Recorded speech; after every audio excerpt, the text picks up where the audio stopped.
Hi guys! Update lang dito sa SawUp kung nagpapa-withdraw pa ba. So yun guys, kahit holiday today and tomorrow guys, nagpapa-withdraw pa rin si SawUp. Ayan guys, nag-initiate ako mag-withdraw ng 171.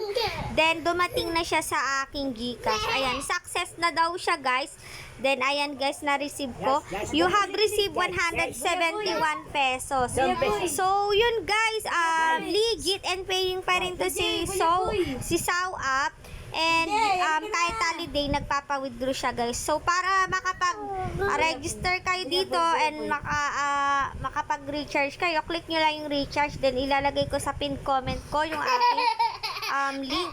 Tapos guys, pati yung jump mining is long term siya, hanggang ngayon paying din siya. So, yun lang guys, sana magtagal pa to. Marami na akong team na nag-register pero hindi pa sila nakakapag invest. Ayan guys, you have received 171. Legit siya guys, kahit na holidays, nagpapa-withdraw pa din sila.